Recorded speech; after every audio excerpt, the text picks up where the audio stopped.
Assalamualaikum warahmatullahi wabarakatuh. Perkenalkan, nama saya Garsina Hitlinur Sabrina dengan NIM 12340600089 dari kelas Humas 3C. Di sini saya akan menjelaskan jawaban UTS Ilmu Dakwah dari nomor 1 sampai dengan 5. Pengertian ilmu dakwah. Ilmu dakwah adalah ilmu yang membahas tentang proses penerimaan, pengolahan, dan penyampaian ajaran Islam untuk merubah perilaku individu, kelompok, dan masyarakat sesuai dengan ajaran Islam. Ilmu dakwah merupakan ilmu yang mengkaji proses dakwah secara logis, teoritis, empiris, dan filosofis. Ruang lingkup ilmu dakwah ada dua. Yang pertama, objek material, yaitu ilmu dakwah adalah ajaran pokok agama Islam, Al-Quran dan Al-Sunnah, serta manifestasinya dalam semua aspek kehidupan umat Islam dalam sejarah Islam. Nah, yang kedua ada objek formal, sudut pandang tertentu yang dikaji dalam disiplin utama ilmu dakwah. Ilmu dakwah ini mencoba melihat interaksi antara manusia yang menjadi subjek atau dai dan manusia yang menjadi objek atau mad'u dalam proses dakwah. Selanjutnya ada dai secara umum, yaitu seseorang yang mengajak orang lain untuk memahami dan mengamalkan ajaran Islam, serta mengingatkan untuk menjauhi larangannya. Selanjutnya ada dai secara khusus, yaitu seseorang yang memiliki keahlian atau fokus tertentu dalam bidang dakwah. Mereka ini mungkin memiliki pendidikan formal dalam bidang studi Islam atau keahlian khusus dalam metode tertentu. Nomor 2, dalam metodologi keilmuan dakwah ada 3 manhaj. Yang pertama ada manhaj istinbat, yaitu dakwah dengan merujuk pada Al-Quran dan Sunnah. Produknya berupa teori. Yang kedua ada manhaj iktibas, yaitu dakwah dengan meminjam atau meminta bantuan dari ilmu-ilmu lain.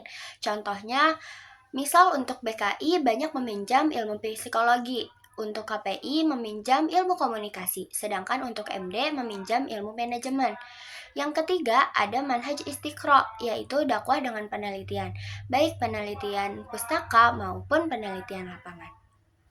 Selanjutnya ada ragam kegiatan dakwah. Ragam kegiatan dakwah ini meliputi menyampaikan, membimbing, manajemen, dan mengembangkan umat dari segi keagamaan, pendidikan, dan sosialnya. Nah, ragam dakwah ini dibagi menjadi dua. Yang pertama ada dakwah bilisan. Nah, yang pertama ada tablik, penyebaran pesan Islam. Menurut bahasa, tablik artinya menyampaikan, sedangkan menurut istilah, tablik adalah bentuk dakwah yang dilakukan dengan menyebarkan ajaran Islam melalui media. Nah, objek dakwah yang menjadi sasarannya ini bersifat massal, seremonial, dan kolosal. Subjek dakwah ini disebut mubalik atau dai, sedangkan objeknya disebut mubaligh atau mad'u. Nah, contoh dari kegiatan tablik ini seperti khutbah, tausiah, ceramah, dan kultum. Tablik menggunakan media disebut dakwah bil al-kitabah atau dakwah bil kolam, yaitu dakwah melalui tulisan. Yang kedua ada irsyad, konseling atau bimbingan Islam. Menurut bahasa, artinya petunjuk, konseling, ataupun membimbing. Sedangkan menurut istilah adalah menyampaikan ajaran Islam melalui kegiatan penyuluhan, bimbingan, atau psikoterapi Islam kepada individu atau kelompok kecil. Dakwah irsyad ini bersifat berkelanjutan dan intensif. Yang ketiga, ada humas atau hubungan masyarakat, atau dalam bahasa Inggris disebut public relation. Secara harfiah, humas ini berarti hubungan dengan publik atau masyarakat. Secara istilah adalah bagian lembaga pemerintah atau swasta yang melakukan kegiatan mencari dukungan publik bagi usaha-usahanya. Humas ini adalah usaha persuasi. Dengan humas, berusaha mempromosikan ide, meyakinkan audiens, mengakui prestasi, atau mendukung sebuah posisi. Humas adalah proses komunikasi strategis yang membangun hubungan saling menguntungkan antar organisasi dan publik. Ragam dakwah yang kedua ada dakwah bilhal. Yang pertama ada tadbir atau pemberdayaan umat melalui lembaga. Tadbir menurut bahasa yaitu manajemen atau pengelolaan. Menurut istilah, tadbir adalah kegiatan dakwah, transformasi, dan institusional. Ajaran Islam melalui kebijakan-kebijakan publik atau pemerintah, lembaga pendidikan, perusahaan, serta pengelolaan lembaga-lembaga dakwah. Nah, karakteristik yang menonjol dalam dakwah tadbir ialah fungsi manajemen itu sendiri. Hadirnya organisasi dakwah untuk menjadi wadah untuk melakukan perencanaan, pengorganisasian, pelaksanaan, dan evaluasi dalam pelaksanaan dakwah. Yang kedua ada manajemen haji dan umroh. Itu melakukan dakwah melalui studi manajemen haji dan umroh, baik sebagai ilmu maupun sebagai gejala aktivitas manusia untuk mengembangkan konsep-konsep baru tentang manajemen haji dan umroh, melakukan riset tentang manajemen haji dan umroh untuk menemukan relevansi dan nilai guna manajemen haji dan umroh di masyarakat, melakukan pengabdian pada masyarakat dengan membangun kerjasama kemitraan dalam bidang manajemen haji dan umroh yang mampu menjawab tuntutan global seperti menjadi tenaga ahli bidang pengelolaan penyelenggara haji dan umroh ataupun menjadi akademisi dakwah bidang manajemen haji dan umroh. Yang ketiga ada tatwir atau tamkin, yaitu pemberdayaan ekonomi umat. Menurut bahasa, tatwir atau tamkin artinya pengembangan. Menurut istilah, ialah kegiatan dakwah implementatif melalui gerakan aksi amal seperti pemberdayaan sumber daya manusia dan lingkungan. Dakwah tatwir ini bisa dilakukan dengan program pendidikan, program pelatihan, pemberdayaan, pendamping desa, pengembangan ekonomi, pengadaan sarana baik pendidikan, keagamaan, dan lainnya, pemberdayaan ekonomi umat, dan pemberdayaan lingkungan hidup atau lingkungan alam. Selanjutnya, ragam konteks dakwah. Nah, ragam konteks dakwah ini ada 7. Yang pertama, dakwah nafsiyah. Dakwah nafsiyah itu terjadi di dalam pikiran, yaitu berpikir positif, refleksi, dan meditasi seperti introspeksi, berbicara pada diri sendiri, ataupun motivasi diri. Nah, dakwah nafsiyah ini termasuk dalam kategori irsyad. Dakwah nafsiyah ini, dai dan mad'unya ialah diri sendiri. Yang kedua, ada dakwah fardiyah. Dakwah fardiyah ini artinya dakwah secara tatap muka dalam kelompok kecil. Dai-nya 1 orang, dan mad'unya 1-3 orang.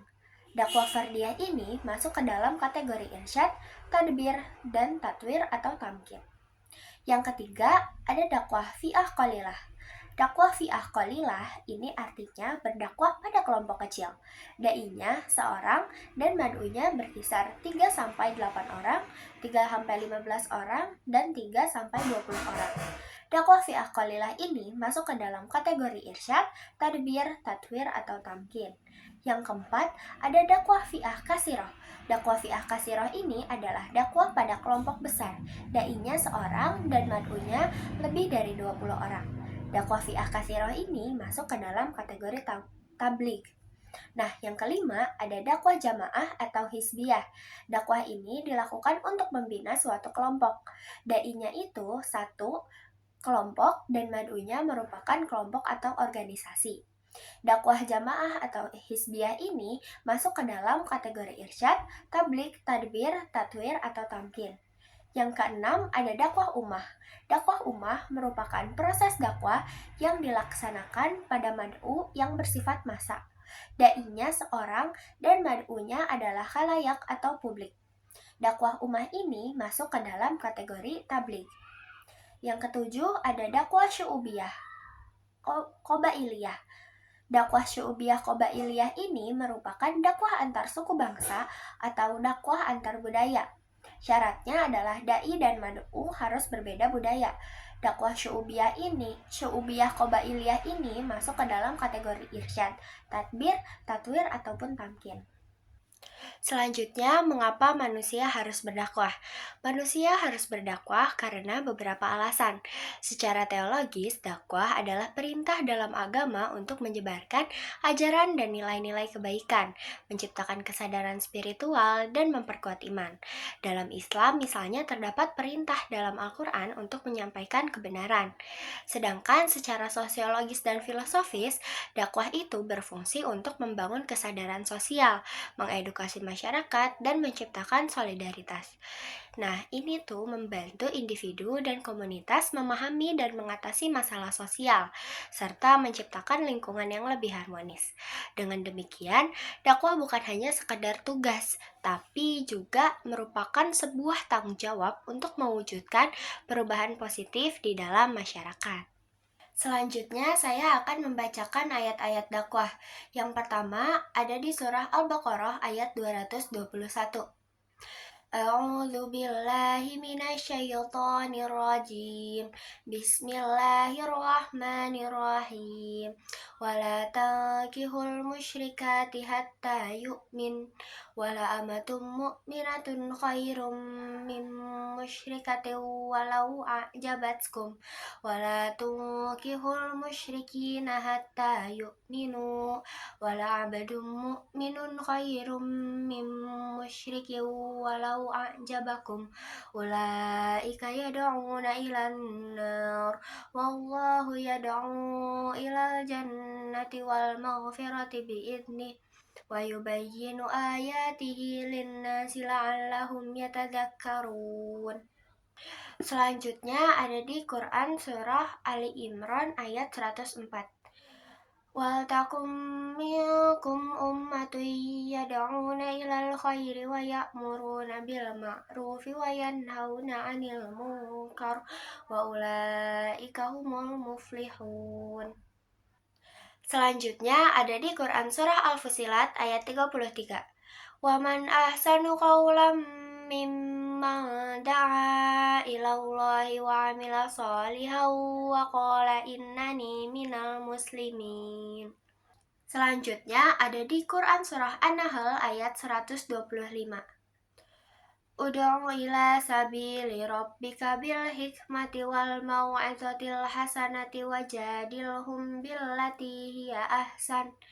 Inna rabbaka huwa a'lamu biman dhalla an sabilihi wa huwa a'lamu bil muhtadin. Shadaqallahul azim. Sekian yang dapat saya jelaskan, kurang lebihnya mohon maaf. Terima kasih. Wassalamualaikum warahmatullahi wabarakatuh.